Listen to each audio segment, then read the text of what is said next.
নমস্কাৰ বন্ধুসকল, কি খবৰ? আশা কৰোঁ সকলোৰে খবৰ ভাল আৰু আপোনালোক সকলোকে স্বাগতম জনাইছোঁ মোৰ চেনেল মই ৰশ্মিতা এডুকেশ্যনলৈ।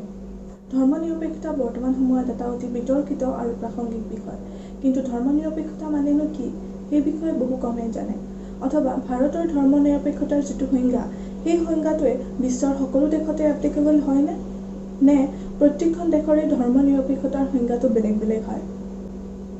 আমেৰিকাৰ ধৰ্মনিৰপেক্ষতাৰ সংজ্ঞা আৰু ভাৰতৰ ধৰ্মনিৰপেক্ষতাৰ সংজ্ঞাৰ মাজত কি পাৰ্থক্য আছে, এই গোটেইখিনি বিষয় আজি আলোচনা কৰিম এই ভিডিঅ'টোত।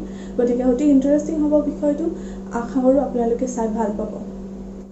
বন্ধুসকল, ভাৰত এখন দেশ হৈছে বিভিন্ন ধৰ্মাৱলম্বী লোকৰ দেশ আৰু ধৰ্মনিৰপেক্ষতাৰ সংজ্ঞাটো আমাৰ কনষ্টিটিউশ্যন যেতিয়া বনোৱা হৈছিল তেতিয়া মূল কনষ্টিটিউশ্যনখনৰ অন্তৰ্ভুক্ত নাছিল। এই ধৰ্মনিৰপেক্ষতাৰ সংজ্ঞাটো আমাৰ ভাৰতবৰ্ষৰ সংবিধানত সুমুৱাইছিল ইন্দিৰা গান্ধীয়ে।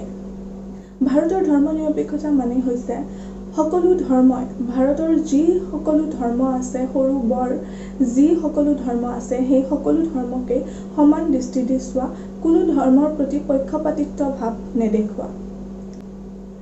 আনহাতে যদিহে আমেৰিকাৰ ধৰ্মনিৰপেক্ষতাৰ কথা ক'বলৈ যোৱা যায় তেতিয়াহ'লে সম্পূৰ্ণ বিপৰীত এটা ধাৰণা হয়। আমি জানো যে বৰ্তমান গণতন্ত্ৰৰ শাসন মানে হৈছে জনসাধাৰণৰ দ্বাৰা নিৰ্বাচিত প্ৰতিনিধিৰ দ্বাৰা আমাৰ দেশখন পৰিচালিত হয়। কিন্তু তাৰ আগতে আছিল ৰাজতান্ত্ৰিক ব্যৱস্থা, যাৰ কথা আমি সকলোৱে জানো। প্ৰত্যেকে ৰজাই শাসন কৰিছিল। সেইখিনি সময়ত ৰজাই আছিল সৰ্বে সৰ্বা, ৰজাৰ মতেই সকলো কথা হৈছিল।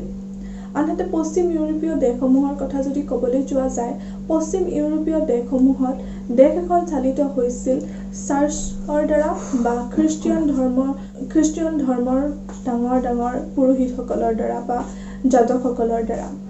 আৰু ইয়াৰ দ্বাৰা বিভিন্ন ধৰণৰ কৰাপশ্যন হৈছিল, বিভিন্ন ধৰণৰ দুৰ্নীতি হৈছিল আৰু অনাখ্ৰীষ্টিয়ান ধৰ্মী লোক যিসকল আছিল তেওঁলোকে বহুতো সমস্যাৰ সন্মুখীন হৈছিল। সেই পৰিৱেশৰ প্ৰতি লক্ষ্য ৰাখিয়ে এটা নতুন ধাৰণা লৈ অহা হয় ইউৰোপীয় দেশসমূহত, পশ্চিম ইউৰোপীয় দেশসমূহত। সেইটো হৈছে ধৰ্মনিৰপেক্ষতা। মানে ধৰ্মক সম্পূৰ্ণৰূপে পৃথকীকৰণ কৰা হ'ব দেশ শাসন প্ৰক্ৰিয়াৰ পৰা। দেশ শাসন যন্ত্ৰটো সম্পূৰ্ণৰূপে পৃথক হৈ যাব ধৰ্মৰ পৰা। গতিকে এইটোৱে হৈছে ধাৰণা পশ্চিম ইউৰোপীয় দেশসমূহৰ ছেকুলাৰিজিমৰ।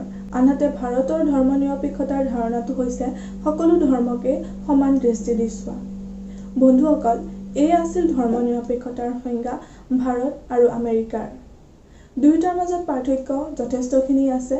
ভাৰতৰ ধৰ্মনিৰপেক্ষতাটো হয়তো আমেৰিকাত এপ্লিকেবল নহয় আৰু আমেৰিকাৰ ধৰ্মনিৰপেক্ষতাৰ ধাৰণাটো হয়তো আমাৰ ভাৰতবৰ্ষত এপ্লিকেবল নহয়। গতিকে আশা কৰোঁ আপোনালোকৰ এই ভিডিঅ'টোৰ জৰিয়তে এইখিনি তথ্য জানি ভাল লাগিল। যদি ভাল লাগিল তেতিয়াহ'লে ভিডিঅ'টো এবাৰ লাইক কৰিব, শ্বেয়াৰ কৰিব আৰু ছাবস্ক্ৰাইব কৰিব। পুনৰ লগ পাম আন এক নতুন ভিডিঅ'ৰ সৈতে। আজিলৈ ইমানতে এৰিছোঁ। শুভৰাত্ৰি।